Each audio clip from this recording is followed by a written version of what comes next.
Mari kita sama-sama berdoa terlebih dahulu sebelum kita mendengarkan kebenaran firman Tuhan.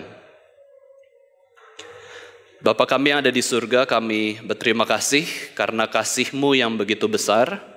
Kami boleh mengenal Tuhan Yesus Kristus, kami boleh percaya kepada Yesus Kristus sebagai Tuhan dan Juru Selamat hidup kami. Tanpa anugerah-Mu Tuhan, kami tidak mungkin percaya dan juga tidak mungkin diselamatkan. Maka dari itu Tuhan, kiranya kami boleh memiliki kehidupan yang mengucap syukur senantiasa atas kebaikan dan anugerah Tuhan yang begitu besar ini. Pada pagi hari ini Tuhan, kami mau menyerahkan hidup kami untuk mendengarkan kebenaran firman Tuhan. Karena kebenaran firman Tuhan adalah kebenaran yang boleh memerdekakan kami dari segala belenggu dosa dan juga pengajaran yang salah. Dan kami juga mau Tuhan supaya kami hidup menurut kebenaran Tuhan saja dan kami bisa menyenangkan Tuhan di dalam kehidupan kami. Tolonglah kami Tuhan yang berdosa ini untuk boleh memahami apa yang menjadi isi hati Tuhan yang Tuhan sampaikan secara khusus kepada kami pribadi lepas pribadi melalui khotbah firman Tuhan hari ini.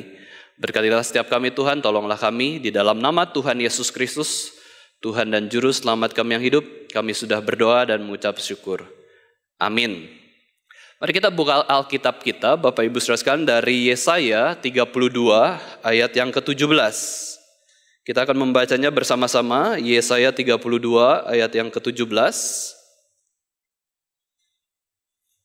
Hari ini kita akan merenungkan tentang bagaimana Nuh menaati kebenaran Allah. Dan di sini di dalam kitab Nabi Yesaya ada suatu rahasia yang tersimpan begitu baik yang kita bisa pelajari.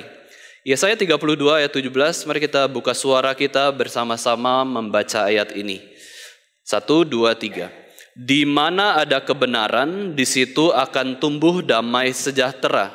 Dan akibat kebenaran ialah ketenangan dan ketentraman untuk selama-lamanya. Bapak Ibu Saudara sekalian, kalau kita melihat perikop dari tulisan Nabi Yesaya ini di dalam Yesaya 32 dan ayat 17 ini, perikop ini menjelaskan bagaimana Tuhan menghukum orang yang berdosa dengan cara memberikan kerugian, kemiskinan, bahkan penderitaan kepada orang-orang yang melawan Tuhan, kepada orang-orang yang tidak takut akan Tuhan dan juga melanggar perintah-perintah Tuhan. Oh, bagaimana kita bisa mengenal Tuhan yang ternyata Dia bisa memakai segala kondisi yang buruk itu untuk menegur atau menghukum orang yang berdosa. Tuhan izinkan kecelakaan, Tuhan izinkan penderitaan, kesakitan tubuh bisa terjadi kepada orang-orang yang Tuhan ingin hukum kepada mereka. Tuhan mampu memakai segala hal-hal negatif tersebut untuk menyadarkan kita bahwa hidup kita ini penuh dengan dosa dan kesalahan dan seharusnya kita kembali kepada Tuhan dan bertobat kepada Tuhan. Tetapi waktu kita melihat Tuhan izinkan segala kesakitan, keburukan, kerugian, masalah terjadi dalam hidup kita, itu bukan dengan maksud yang jahat, melainkan dengan maksud Tuhan mereka-rekakannya untuk kebaikan demi kita sendiri. Tuhan itu Allah Maha Kuasa, Dia mampu bekerja sekalipun dengan instrumen-instrumen yang negatif, bahkan yang buruk sekalipun. Tuhan bisa pakai iblis menjalankan kehendaknya, Tuhan bisa pakai orang jahat sekalipun menjalankan kehendaknya, Tuhan bisa pakai kesakitan, penderitaan, kemiskinan untuk membuat kita menjadi lebih baik di mata Tuhan. Apa yang Tuhan izinkan terjadi dalam hidup ini, Bapak Ibu Saudara sekalian, itu di dalam bijaksana Tuhan yang seringkali tidak mampu kita mengerti. Tetapi Tuhan adalah Tuhan. Tetapi sebagai orang Kristen kita punya iman dan kebenaran bahwa Tuhan itu pasti baik. Tuhan itu God is good all the time. Tuhan itu baik setiap waktu. Tuhan adalah Allah yang memiliki motivasi paling murni, paling benar, paling tulus, paling baik ketika Dia mengizinkan segala sesuatu terjadi di dalam dunia ini.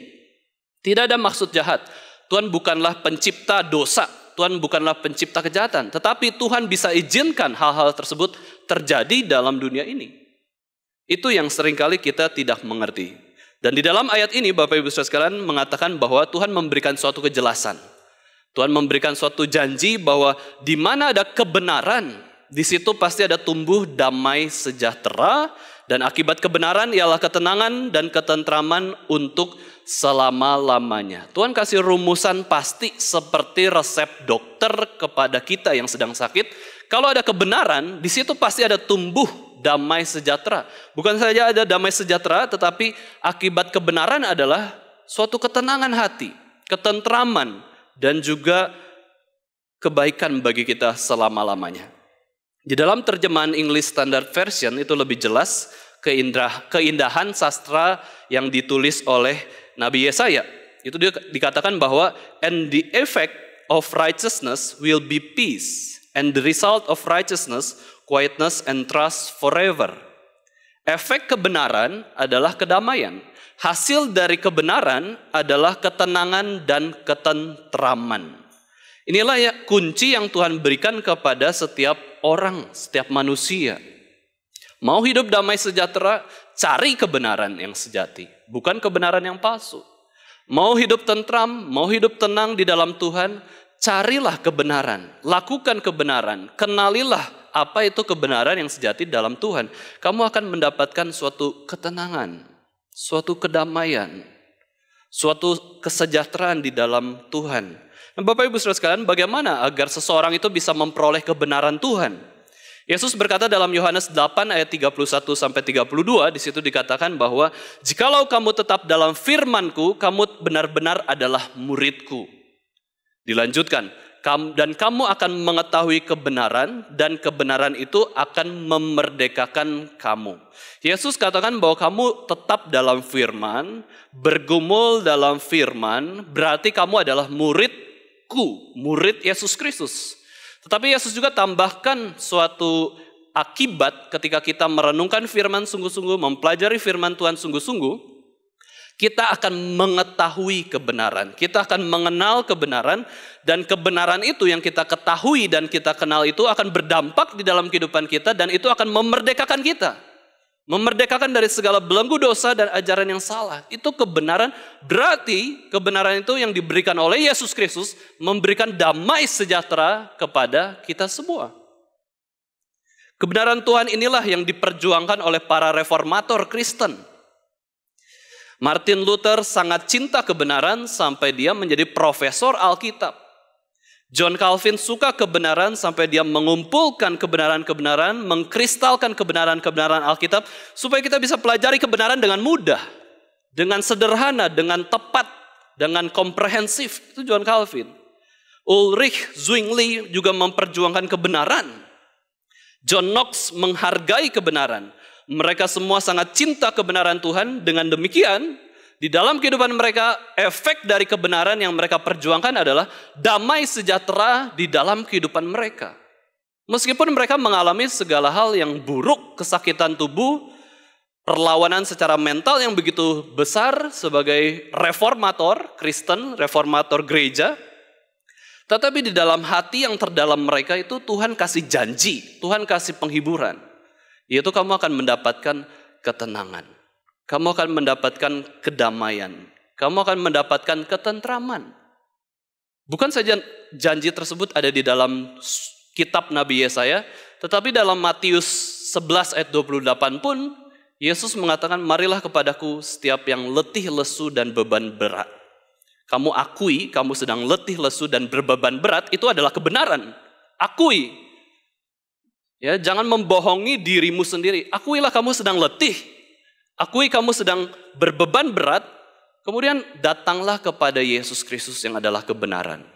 Yesus sendiri akan janjikan kelegaan, rest, comfort, suatu ketenangan di dalam Yesus Kristus. Ini adalah Allah sendiri. Allah tidak pernah tidak damai. Allah selalu tenang menghadapi seluruh masalah. Tuhan itu tidak pernah kaget, Tuhan itu tidak pernah shock. Selalu ada solusi di dalam Tuhan. Tuhan tidak pernah mengatakan tidak ada solusi lagi. Tuhan itu paling memberikan solusi di dalam kehidupan kita. Kita ingat perjuangan Martin Luther, Bapak Ibu Saudara sekalian, ketika dia mengungkapkan 95 tesis.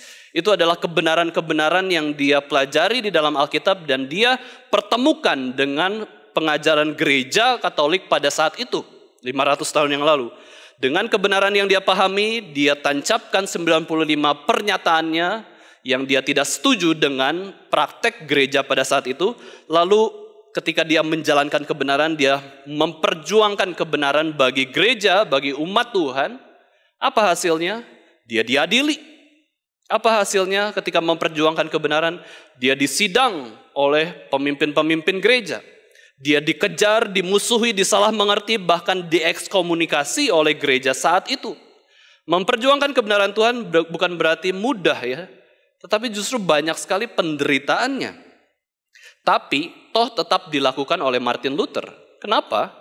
Karena Martin Luther sangat mencintai Alkitab. Apa yang dia terima dari Alkitab, kebenaran itu tidak membuatnya berdiam diri. Kebenarannya itu membuat dia melakukan sesuatu. Alkitab itu menyadarkan dan menggerakkan Luther untuk memproklamasikan kebenaran. Hidup Luther itu lebih damai konfrontasi kepada ajaran yang salah daripada diam-diam saja. Padahal kalau kita pikir sebagai manusia justru diam-diam saja itu tenang, damai, sejahtera. Tetapi kebenaran Tuhan membuatnya untuk memperjuangkan kebenaran itu lebih damai daripada diam saja. Ya, meskipun harus konfrontasi, meskipun harus banyak penderitaan, itu tetap lebih damai daripada dia diam, bungkam terhadap kebenaran firman Tuhan. Maka Martin Luther mengatakan Alkitab adalah otoritas tertinggi seluruh manusia. Keselamatan adalah anugerah Allah, bukan jasa manusia.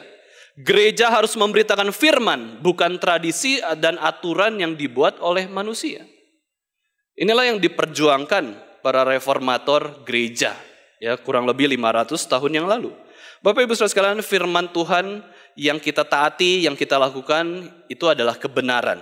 Dan seringkali itu banyak hal pergumulan yang kita lakukan. Bagaimana kita berjuang untuk merenungkan firman Tuhan dan melakukannya sehari-hari itu tidak mudah. Tetapi kita ingat janji yang Tuhan berikan kepada setiap orang yang mencari kebenaran ataupun melakukan kebenaran, bahwa di mana ada kebenaran, di situ ada damai sejahtera. Kamu mau damai sejahtera, cari kebenaran.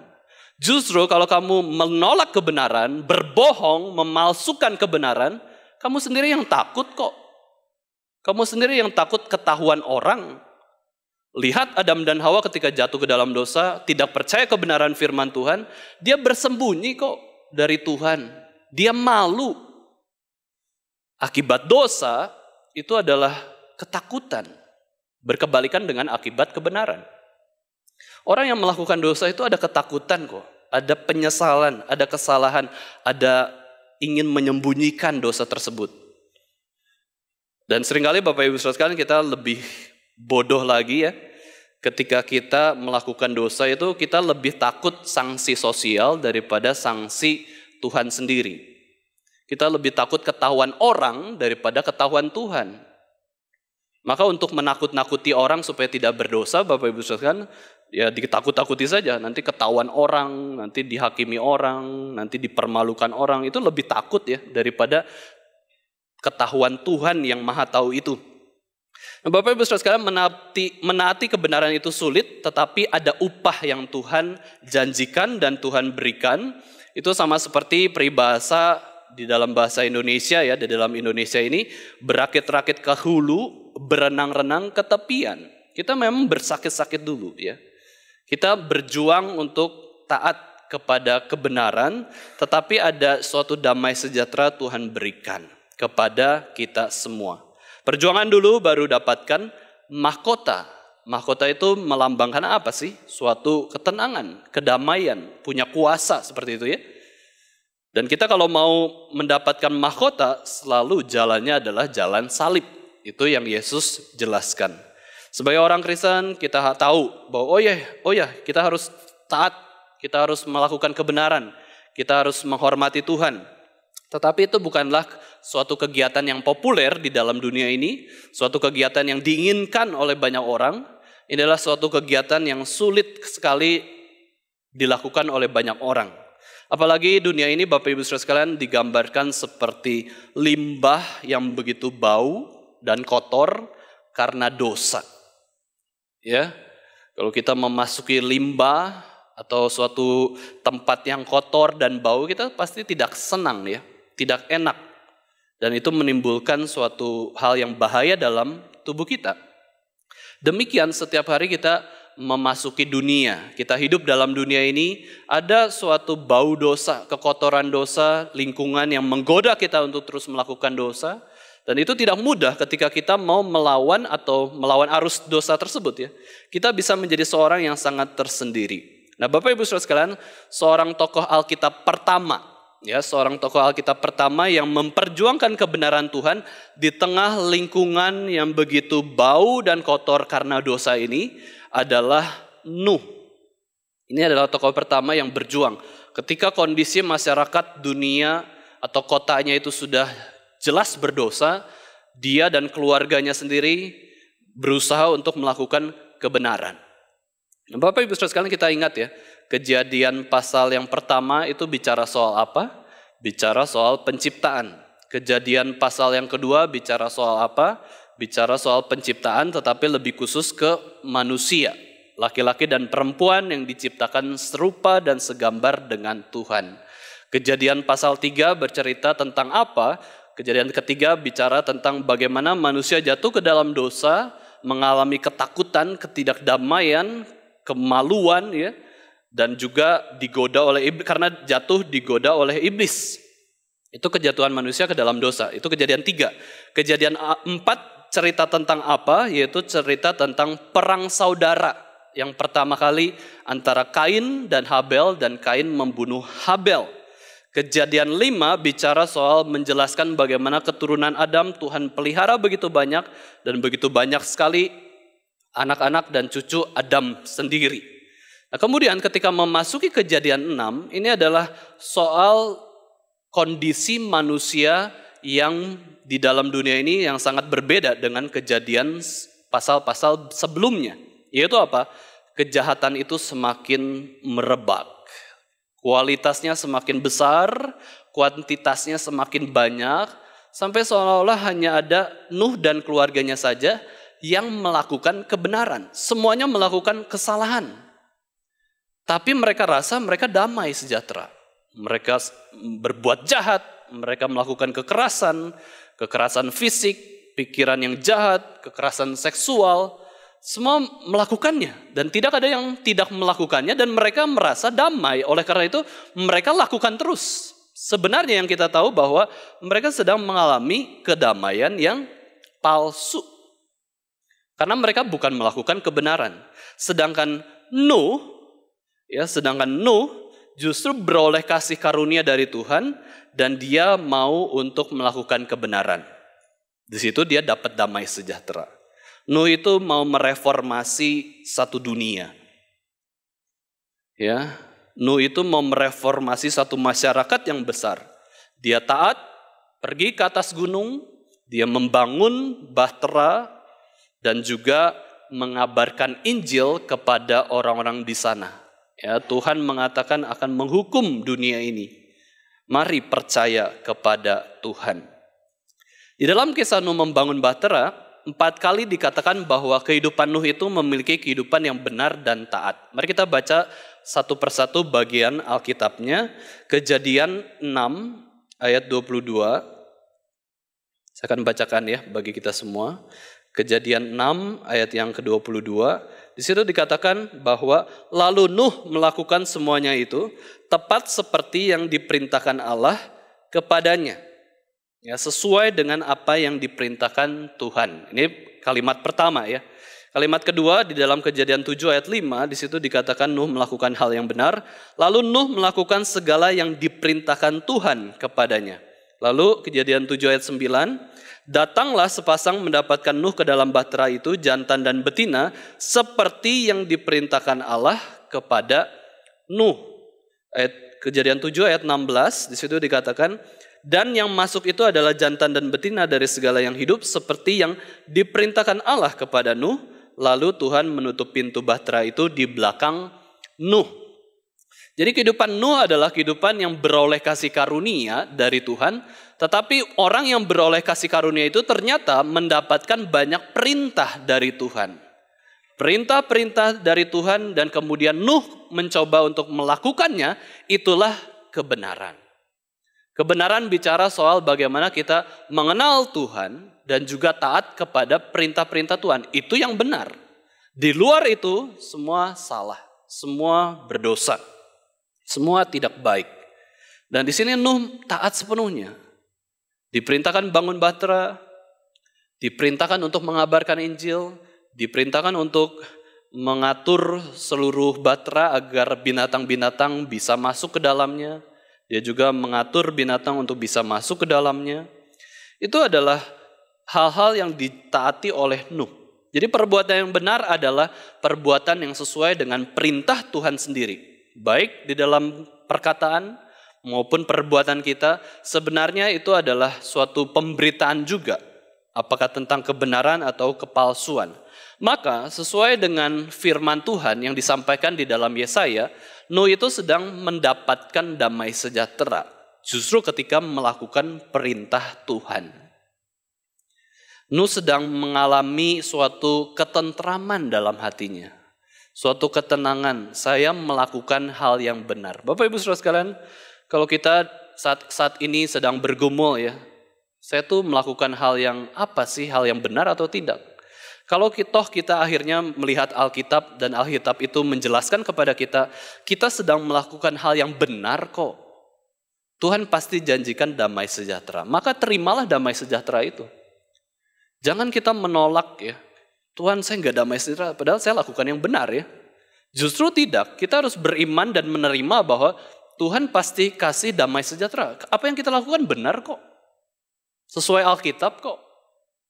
Pasti ada damai sejahtera dan ada kekuatan yang Tuhan berikan. Kecuali kita melakukan hal yang salah dan berdosa, wajar takut. Harusnya takut. Jangan merasa diri benar, damai sejahtera padahal melakukan hal yang salah. Ayah Nuh yaitu Lamek, keturunan Set ya. Set ini adalah penggantinya Habel sebagai keturunan umat pilihan Tuhan. Mereka adalah keturunan orang yang beriman. Dan Lamek pada waktu itu sebelum air bah kan ya. Umur 182 tahun ketika Nuh lahir. Dan Lamek adalah seorang petani yang berusaha terus memanen tanamannya, mengerjakan tanahnya yang sudah dikutuk oleh Tuhan. Itulah kenapa Lamek memberikan nama anak laki-lakinya itu Nuh ya. Yang berarti sebuah rest, comfort. Nuh berarti istirahat. Nuh berarti ketentraman, kedamaian, penghiburan. Mari kita baca Kejadian 5 ayat 29. Ini adalah asal muasal nama Nuh ya. Kejadian 5 ayat 29 di situ dikatakan Lamek ya. Lamek memberi nama Nuh kepadanya, katanya, anak ini akan memberi kepada kita penghiburan dalam pekerjaan kita yang penuh susah payah di tanah yang telah terkutuk oleh Tuhan. Warren Wiersbe menafsirkan bahwa Lamek ini ketika berusaha untuk menjadi petani dan juga bekerja bagi tanah yang sudah dikutuk oleh Tuhan ini, dia ingat janji Allah bagaimana seorang penebus akan datang dan mengalahkan setan dan kutuknya. Ya, Lamek ini ingat dan Lamek menamakan Nuh itu Nuh karena berharap supaya Nuh itu menjadi penggenapan janji tersebut. Ya, penggenapan janji bahwa ada penebus, ada seorang yang baiklah yang bisa mengubah suatu kondisi yang berdosa. Nuh ini dijelaskan sebagai tipologi Yesus Kristus. Ya, kita tahu ya, tipologi adalah suatu istilah bagaimana kita memahami ada suatu corak, ya, ada suatu tipe bagaimana Tuhan munculkan seseorang atau peristiwa ataupun benda yang mirip sekali dengan Yesus Kristus. Jadi jangan pikir Bapak Ibu sekalian Injil itu suatu berita yang tertutup gitu ya, suatu berita yang tidak disebarkan. Tadi kita sudah doakan lembaga misi, lembaga penerjemahan Alkitab, banyak kok orang-orang yang mau menyebarkan Injil. Tetapi yang paling mengerti bahwa ingin Injil itu harus disebarluaskan adalah Tuhan sendiri. Bagaimana Tuhan mengabarkan Injil? Salah satunya memakai suatu peristiwa, suatu pribadi manusia, bahkan benda pun Bapak Ibu Saudara sekalian, ada kaitannya yang kita bisa tarik ternyata kepada Yesus Kristus. Itu namanya tipologi Yesus Kristus, type of Christ. Di sini pribadi Nuh adalah mencerminkan corak yang begitu besar bagaimana ini berbeda dengan banyak orang sezamannya. Ini ada pribadi Yesus Kristus yang begitu nampak. Itulah seseorang yang hidup serupa dengan Yesus Kristus.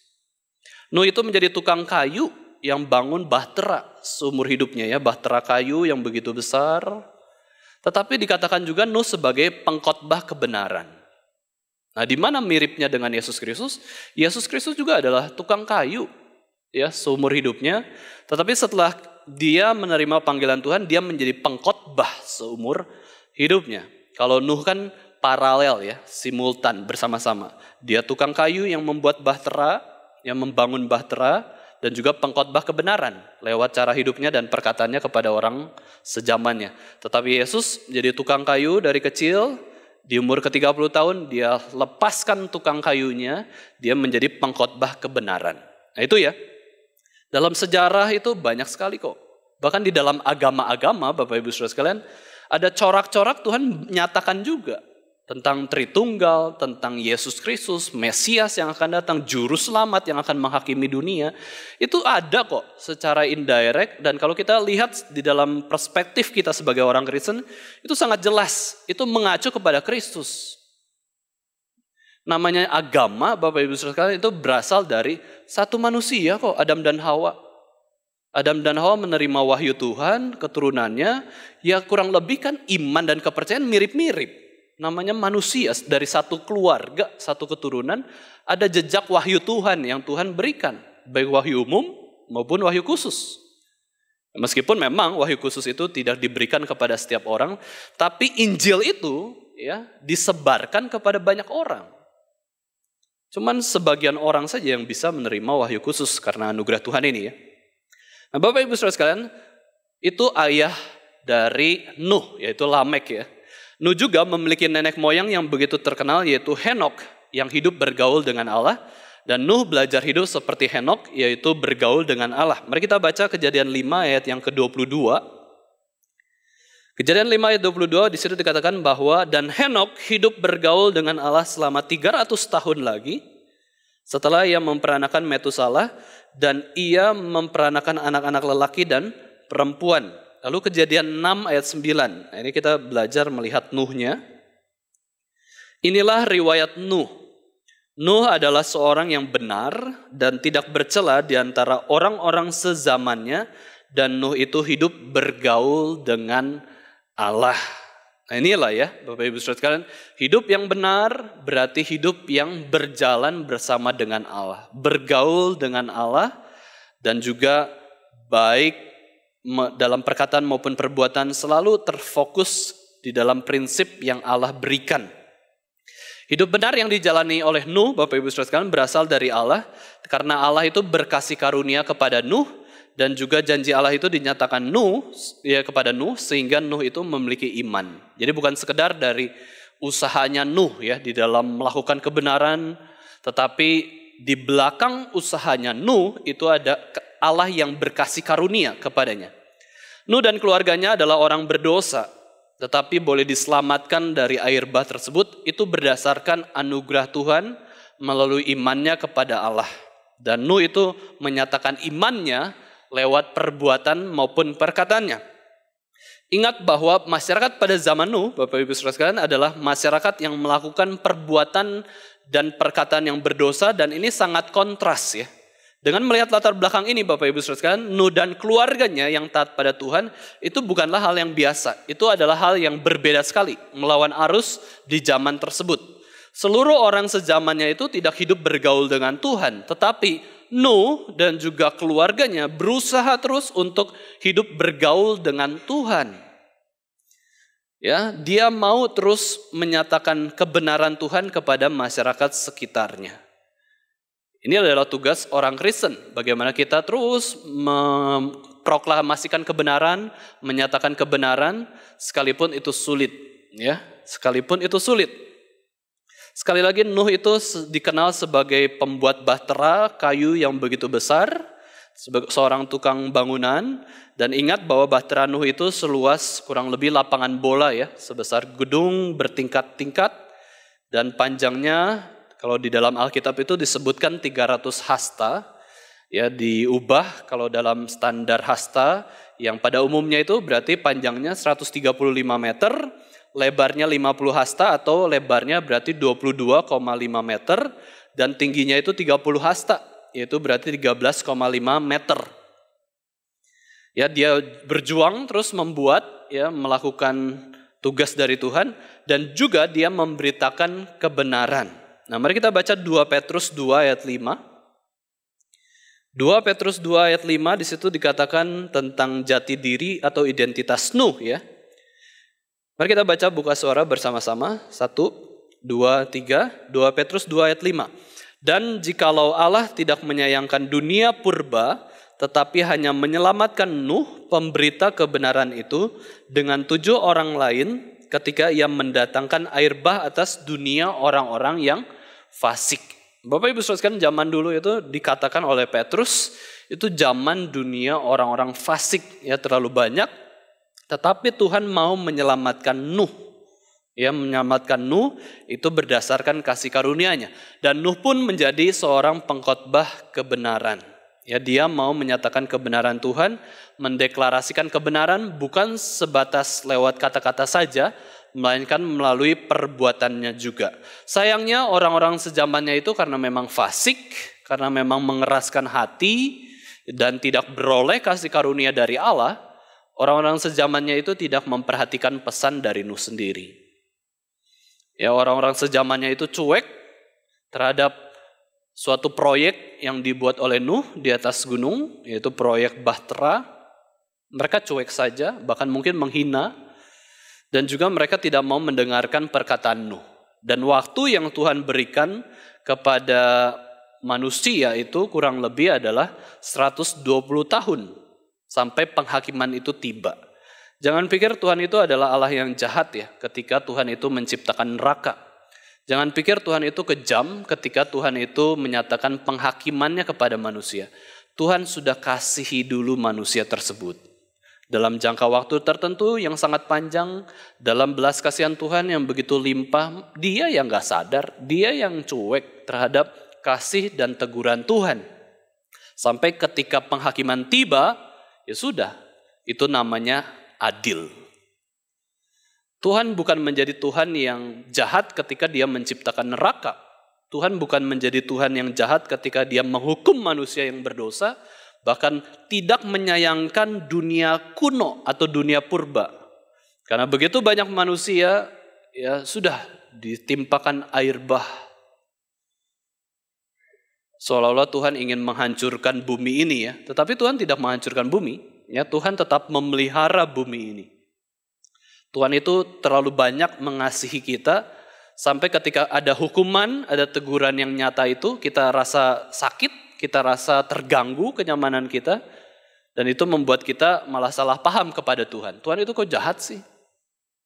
Saya sudah berjuang keras, tapi tidak dapat hal yang baik, saya kan melakukan kebaikan. Ya, tetapi tidak, sebenarnya terlalu banyak anugerah Tuhan. Di dalam konteks Nuh ini, Bapak Ibu Saudara sekalian, setidaknya 120 tahun Tuhan berikan kesempatan kepada orang-orang fasik sezamannya untuk memikirkan ulang kehidupan mereka. Itu satu generasi lebih kok. Jadi ada orang yang di zaman Nuh mungkin sudah banyak yang mati juga, ya. Dan tidak melihat air bah. Tapi ada juga orang yang hidup sampai melihat atau mengalami air bah. Tujuan utama dari Bahtera yang dibuat Nuh adalah pelestarian umat manusia dan seluruh makhluk hidup yang memiliki nafas hidup. Ya, ini adalah kebenaran yang Tuhan nyatakan kepada Nuh. Tuhan itu ingin melestarikan bumi ini. Kalau toh, ya Bapak Ibu Saudara sekalian, kita bisa bayangkan, kalau toh akhirnya Tuhan menghabiskan bumi ini sampai tidak ada manusia, itu Tuhan boleh kok melakukannya. Semua mati, ya termasuk Nuh gitu, ya. Selesai. Terus kemudian diubahlah bumi ini menjadi langit dan bumi yang baru, selesai menjadi surga. Bisa saja Tuhan lakukan. Tetapi Tuhan masih mau mempertahankan bumi ini. Supaya apa? Supaya kita masih bisa hidup. Kita ada, kita diciptakan, kita bisa menikmati anugerah Tuhan. Supaya kita mengalami kebenaran dari Tuhan dan mengalami damai sejahtera dari Tuhan sendiri. Tuhan memberikan Nuh seluruh instruksi yang dibutuhkan Nuh dalam membangun Bahtera. dan pekerjaan itu selesai. Ya, selesai, kemudian dia masuk bersama dengan istri dan ketiga anaknya dan ketiga mantunya. Nuh taat kepada Tuhan sepenuhnya dan kemudian hujan turun selama 40 hari, 40 malam dan Tuhan yang menutup pintu bahtera tersebut.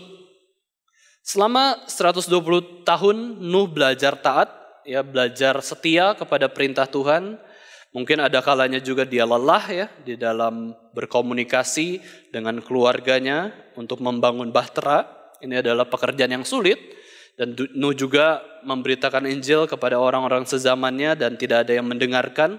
Itu adalah harga yang harus dibayar Nuh karena Nuh itu suka akan kebenaran Tuhan. Tetapi kita ingat ya, ketika Nuh berjalan bersama dengan Allah, di situ Nuh mengalami kedamaian dari Tuhan sendiri. Nuh percaya dan hatinya itu mendapatkan ketegaran, bukan kegelisahan ya. Di dalam Yesaya 28 ayat 16 dikatakan, siapa yang percaya, siapa yang beriman sungguh-sungguh itu tidak akan gelisah hatinya. Kemudian Bapak Ibu sekalian, setelah berbulan-bulan ya di atas air yang begitu limpah di bumi itu, Nuh bersama dengan 7 anggota keluarganya ada di dalam bahtera bersama dengan binatang, mengurus, memelihara binatang di sana dengan anugerah Tuhan. Dan kurang lebih selama 10 bulan, akhirnya air di dalam bumi itu, di atas bumi itu mulai surut. Dan akhirnya Nuh mulai keluar dari bahtera tersebut. Pelan-pelan dia keluar dan melihat bahwa itu menjadi dunia yang baru. Ya, dan Nuh itu sebagai tuan atas seluruh dunia. Karena dia adalah kepala keluarga dari keluarganya sendiri dan di dunia itu hanya ada dirinya sendiri dan keluarganya. Tidak ada yang lain. Dan ketika dia menjejakkan kakinya di daratan itu, hal yang dipikirkan Nuh itu selalu adalah apa yang diperintahkan Tuhan, apa yang baik untuk Tuhan dan apa yang menjadi kehendak Tuhan agar terjadi dalam kehidupan Nuh. Waktu Nuh keluar bahtera tidak ada catatan bahwa Tuhan itu memerintahkan Nuh, ayo dirikan mezbah, ayo persembahan kepadaku, ayo berterima kasih kepadaku. Tidak ada catatan Tuhan itu memerintahkan memberikan korban persembahan. Tetapi di dalam kepekaan rohani Nuh ketika mengalami suatu penghakiman yang begitu besar dan dia diselamatkan oleh Tuhan sendiri dan keluarganya diselamatkan, Nuh kemudian mendirikan mezbah ya dengan batu-batu dia dirikan pelan-pelan, dia cari batu, dia juga cari kayu-kayu dan kemudian dia menyembelih korban, membakarnya untuk kemuliaan Tuhan. Nuh melakukannya. Ya, dia mengucap syukur ketika dia mengalami suatu hal yang begitu besar, begitu indah karya Tuhan atas dirinya. Ini adalah respons yang indah dan benar yang dari Nuh sendiri. Ini merupakan sesuatu yang muncul dari hati Nuh dan dia menghargai kebaikan Tuhan. Bapak Ibu Saudara sekalian, persembahan itu apakah perintah Tuhan atau bukan? Ya, secara umum persembahan itu adalah perintah Tuhan kok. Bukan berarti Tuhan itu gila hormat, ya, bukan berarti Tuhan itu membutuhkan persembahan-persembahan kita, melainkan waktu Tuhan memberikan perintah untuk mempersembahkan sesuatu kepada Tuhan, itu adalah demi kebaikan kita sendiri, supaya kita punya kepekaan rasa syukur bahwa seluruh hidup kita ini sudah karena anugerah Tuhan.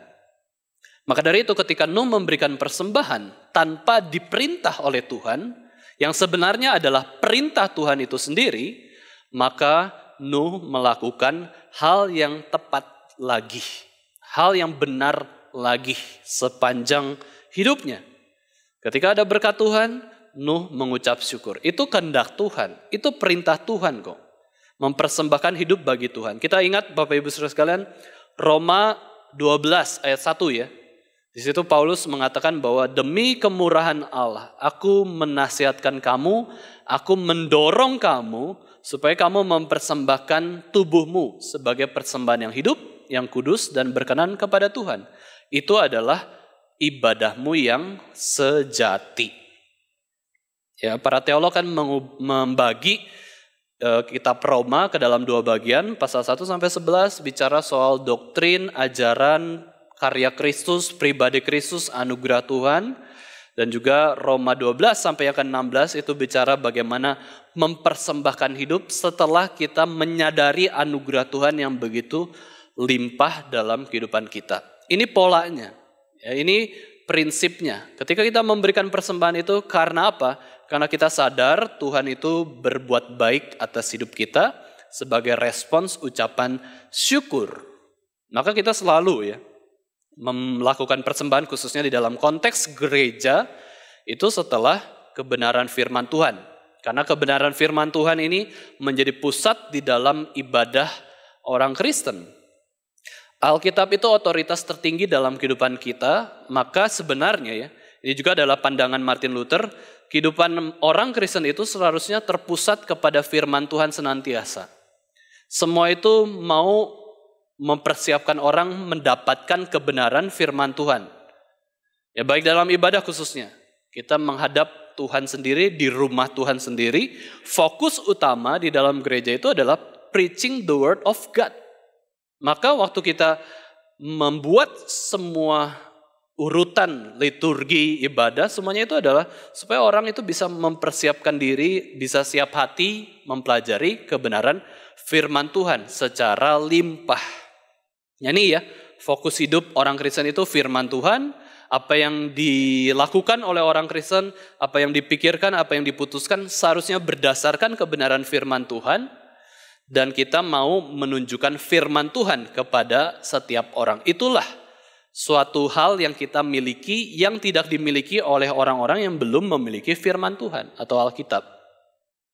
Apa yang berkat terbesar yang kita bisa berikan adalah firman Tuhan. Entah lewat kalimat-kalimat firman Tuhan maupun perbuatan dari kita sendiri. Ya, dan setelah kita mendapatkan berkat dari firman Tuhan, barulah kita juga memberikan persembahan yang berdasarkan firman Tuhan sendiri sebagai perintah Tuhan untuk kita memberikan persembahan kepada Tuhan. Nuh adalah orang yang beriman dan hatinya berkomitmen kepada Tuhan dan mempersembahkan dengan sungguh-sungguh di hadapan Tuhan. Ya, ketika dia memberikan persembahan, dia adalah seorang tuan atas dunia yang baru dijatuhi hukuman air bah. Dan apa yang dilakukan pertama kali oleh Nuh, dia selalu melakukan penyembahan kepada Tuhan. Dan Tuhan senang atas hidup Nuh dan keluarganya. Tuhan juga akan memberikan keturunan dan janji bahwa Tuhan akan tidak lagi memberikan air bah ya. Tuhan tidak mau lagi, Tuhan kasih pelangi kepada Nuh ya, supaya Nuh dan keluarganya bisa melihat bahwa janji Tuhan tidak akan memberikan air bah lagi kepada bumi ini. Itu berarti Bapak Ibu Saudara sekalian, siklus musim-musim di bumi itu tidak akan mengalami keparahan seperti di zaman Nuh yang hujan bisa sampai 40 hari 40 malam tidak berhenti, itu tidak akan pernah ada lagi. Itu janji Tuhan. Gak akan pernah air bah itu ada lagi dalam bumi ini. Tapi Tuhan bisa pakai air bah ini ya, virus corona ya, untuk bisa memberikan penghakiman atau teguran kepada kita semua. Tuhan bisa pakai yang berbeda. Tetapi untuk yang air bah pada waktu zaman Nuh ini tidak pernah lagi, itu sebagai wujud Tuhan itu mengasihi sekali manusia dan seluruh bumi ciptaannya. Kemudian Tuhan melihat Nuh ini adalah orang yang benar, tanpa cacat celah. Dia melakukan kebenaran Tuhan, dia senantiasa mencari perintah Tuhan. Dan waktu dia menjadi tuan atas seluruh bumi, dia menjadi kurang lebih menjadi raja ya kepada seluruh bumi dan keluarganya. Kemudian dia mulai bertani, Bapak Ibu Saudara sekalian. Ada satu hal buruk yang dicatat dalam Alkitab tentang Nuh, yaitu tentang dosa pengendalian diri. Pada waktu dia membuat kebun anggur atau menemukan kebun anggur kelihatannya ya. Dia kemudian mengusahakan kebun anggur. Dia akhirnya mencicipi ya berkat Tuhan yang begitu limpah, makan anggur, minum anggur. Dan akhirnya Bapak Ibu Saudara sekalian, sebaik-baiknya Nuh, itu juga ada cacatnya. Yaitu dia mabuk di sana, tidak bisa mengendalikan dirinya lagi. Nah, ini adalah catatan yang diberikan Alkitab kepada kita semua bahwa orang yang takut akan Tuhan beratus-ratus tahun mengalami seluruh pergumulan yang begitu besar, orang yang berespons terhadap kasih karunia Tuhan begitu besar, pada akhir kehidupannya bisa juga mengalami suatu kelemahan. Nah, ini menunjukkan manusia itu berdosa ya. Yaitu apa? Yaitu pengendalian diri yang kurang dalam hidup Nuh. Padahal dia senantiasa mengendalikan diri dalam hidupnya ya. Dia membuat bahtera itu berarti tubuhnya sehat, harus sehat. Kalau sakit gimana? Kalau mau mati gimana? Ya, dia harus menjaga tubuh dengan baik, membangun bahtera begitu lama, terus memberitakan firman. Dia mengendalikan diri seumur hidupnya. Tetapi justru di akhir kehidupannya, dia lengah. Ya, dia justru tidak bisa mengendalikan dirinya. Ini sama seperti Raja Salomo ya, Bapak Ibu Saudara sekalian. Di masa mudanya dia minta hikmat luar biasa. Dia minta permohonan, yang penting saya bisa taat perintah Tuhan, menggembalakan Israel supaya Israel pun bisa kenal Tuhan. Tetapi di akhir kehidupannya dia menikmati seluruh ciptaan Tuhan, mirip kayak Nuh ya.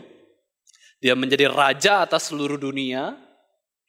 Dan kemudian dia menikmati seluruh ciptaan Tuhan, bahkan akhirnya dia punya banyak perempuan, ya 1000 perempuan. Dan hati perempuan-perempuan tersebut itu mencondongkan hati Salomo untuk menyembah berhala-berhala. Dari yang punya hikmat luar biasa, ya ada jatuhnya di akhir kehidupannya Salomo. Nuh juga sama, ya, ditutup dengan sebuah cacat, celak, ya tidak sempurna seperti itu. Ya. Dan pada waktu akhirnya Nuh itu mabok, ya, tertidur dan badannya juga mengalami panas ya, secara tidak sadar, yang namanya manusia lagi ngantuk, lagi mabuk, tidak mengendalikan diri. Ya seperti kita tidur ya, kadang bisa posisinya bisa 360 derajat mungkin ya berputarnya. Ya Nuh juga sama, dia panas badannya, membuka semua bajunya dan telanjang di kebun anggur tersebut. Ketika pada akhirnya anaknya mencarinya, di mana papa saya? Ya, dan Ham itu melihat Nuh yang begitu telanjang, Ham ini menghina Nuh. Ya, menghina ayahnya sendiri, tidak menghormati orang tuanya sendiri yang sudah membimbing Sem, Ham, dan Yafet untuk taat kepada kebenaran, yang membimbing bagaimana Sem, Ham, dan Yafet harus punya kehidupan yang penuh ucapan syukur. Akhirnya melihat ayahnya tidak mengendalikan diri. Apa ayahku ini ya? Tidak ada teladan, telanjang seperti itu ya. Dan akhirnya Ham itu melakukan dosa kepada Nuh. Ya, tidak menghormati Nuh, menganggap Nuh itu rendah sekali. Dan akhirnya Ham melakukan dosa dan dipandang berdosa oleh Tuhan. Dan ketika tahu ya, ketika Nuh nantinya akan sadar, dan Nuh akan menghukum juga ya. Nuh menegur Ham bahwa keturunan Ham yaitu Kanaan, anak laki-laki yang termuda dari Ham itu akan dihukum oleh Tuhan menjadi budak yang paling bawah. Ya, ketika Ham itu melihat Nuh yang telanjang, Ham tidak berusaha untuk memperbaiki, ya, tapi membiarkan saja. Apa sih ayahku ini ya? Ngajarin kebenaran, pengendalian diri sendirinya, tidak mengendalikan diri. Dan akhirnya kemudian ada 2 anaknya lagi ya, Sem dan Yafet itu melihat, wah langsung dia menghormati orang tua, jangan dibiarkan telanjang. Ya, ditutupi dengan kain, dengan jalan mundur mereka menutupi Nuh dengan kain, tetapi Ham itu tidak. Dan disinilah kita melihat bahwa di dalam satu keluarga yang baru, bangsa yang baru, tetap ada dosa, ya, tetap ada keturunan ular, ya, tetap ada orang yang melakukan dosa, yang meskipun sudah lihat kebenaran dari keluarganya sendiri, kalau namanya tidak mau percaya, tidak mau percaya. Kalau namanya mengeraskan hati, ya mengeraskan hati. Nah, disinilah Bapak Ibu Saudara sekalian, salah satu cacat yang dialami oleh Nuh, karena dia tidak bisa mengendalikan diri. Jika kita ingin mengakhiri hidup dengan baik, kita harus hati-hati dengan hidup kita ya. Bisa saja kita bisa jatuh ke dalam dosa dan celak, tetapi kita berharap supaya Tuhan menolong kita, khususnya di dalam pengendalian diri, ya, atau buah Roh Kudus, ya. Pengendalian diri kita perlu bergantung kepada Tuhan. Nuh kehidupannya tidak diakhiri dengan baik, Bapak Ibu Saudara sekalian, meskipun akhirnya Nuh juga terus berusaha melakukan kebenaran, tetapi sebenarnya hanya Yesus Kristus saja yang sempurna dan tanpa cacat celah dosa. Ya, mau melihat kesempurnaan manusia hanya kepada Yesus Kristus, ya, bukan tokoh-tokoh lain di dalam Alkitab. Dan seluruh Alkitab, ya, para reformator dan John Calvin sendiri mengatakan bahwa seluruh tulisan Alkitab ini sebenarnya bisa mengacu kepada Yesus Kristus. Ya, seluruh kisah, seluruh tulisan, bahkan kalimat atau kata pun, Bapak Ibu Saudara sekalian, ya, kata ini kan diciptakan oleh Tuhan dan Yesus adalah firman hidup. Maka ketika kita merenungkan firman Tuhan, itu semua bisa mengacu kepada Yesus Kristus. Kita bisa menemukan Yesus Kristus di dalam firman Tuhan. Yesus Kristus itu sempurna, tanpa cacat celah dan dosa di dalam seluruh kehidupannya. Kalau kita mau melihat kehidupan yang benar, kehidupan yang baik, kita punya teladan yang menjadi pola dalam kehidupan kita. Kita bisa menghindari perbuatan seperti Ham, ya. Ketika melihat orang tua itu mengajarkan yang benar, tapi hidupnya sendiri nggak benar kok. Tapi orang yang takut akan Tuhan tidak melihat demikian. Orang tua saya berdosa, buruk betul, karena mereka manusia berdosa, tidak sempurna. Tapi saya punya teladan yang agung, yaitu gembala yang agung, yaitu Yesus Kristus. Lihatlah Yesus Kristus, nggak usah lihat diri kok. Tidak usah bergantung pada manusia, bagaimana manusia berespon terhadap firman Tuhan, nggak perlu. Kita lihat Yesus Kristusnya dulu. Ya, kalau kita bisa melihat teladan yang baik di antara saudara-saudara seiman kita, itu anugerah Tuhan, itu pertolongan Tuhan, supaya kita bisa lebih maju lagi dalam hidup kita. Ya, kiranya kita sebagai pengikut Kristus, kita boleh menjadi orang yang melakukan kebenaran, sungguh-sungguh cintai kebenaran Alkitab. Ya, kita memang mencari kebenaran, dan jadilah orang-orang yang taat kepada firman Tuhan. Itu mulai dari diri kita sendiri. Setelah kita taat kepada kebenaran, kita bisa mulai juga mendorong orang-orang di sekitar kita, ayo lakukan kebenaran. Karena yang untung itu kamu sendiri kok. Kamu akan mendapat damai sejahtera, ketenangan, dan ketentraman dalam hidupmu kalau kamu lakukan kebenaran. Dan bukan saja itu, ketika kita mendorong orang untuk melakukan kebenaran, kita juga jangan halangi orang untuk lakukan kebenaran. Kalau dia lakukan kebenaran, ya udah, nggak masalah. Itu truth, itu perintah Tuhan. Nggak ada yang salah dengan itu. Justru kita dukung supaya orang itu damai sejahtera. Dan kita yang mendorong orang lain untuk mendapatkan kebenaran atau melakukan kebenaran, kita pun mendapatkan damai sejahtera. Bukankah itu tujuan hidup kita, Bapak Ibu Saudara sekalian? Kenapa kita ada? Supaya kita melakukan kebenaran, dan kebenaran itu memberi dampak damai sejahtera.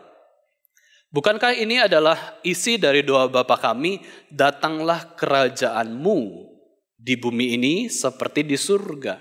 Datanglah kerajaanmu berarti bagaimana? Nyatakan kebenaran.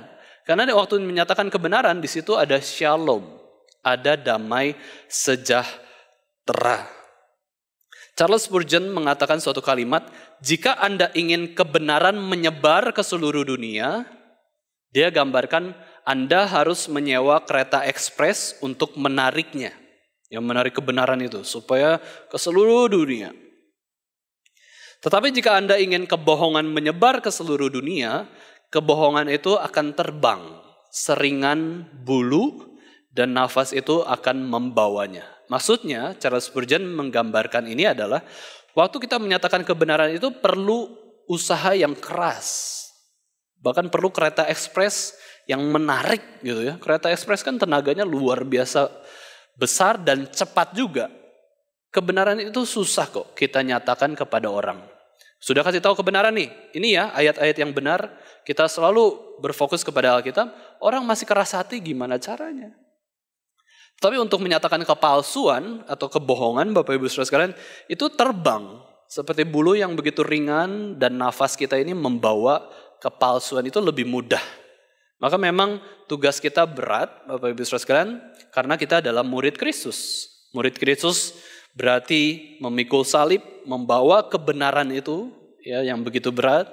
dan menyangkal diri supaya melakukan hal yang benar dan kemudian mengikut Yesus yang adalah kebenaran yang hidup itu. Marilah kita menjadi pelaku-pelaku kebenaran dalam hidup kita, karena di dalam kebenaran ada timbul shalom, ada damai sejahtera, dan itulah kehendak Allah di bumi ini agar shalom itu ada bagi seluruh manusia. Kita menginginkan ada kedamaian, maka yang perlu kita lakukan adalah memperjuangkan kebenaran. Amin. Mari kita sama-sama berdoa.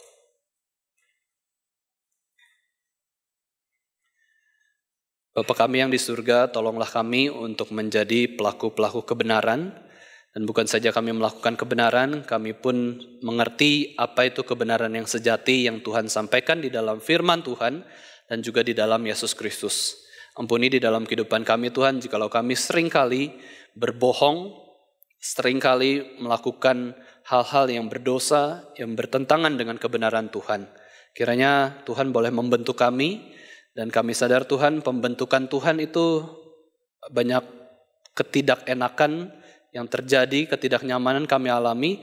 Tapi kami juga mau Tuhan mengalami proses demikian, supaya kami pun bisa menjadi alat Tuhan untuk menyampaikan kebenaran dan juga memberi dampak damai sejahtera di dalam bumi ini. Di dalam nama Tuhan Yesus Kristus, Tuhan dan Juru Selamat kami yang hidup, kami sudah berdoa. Amin.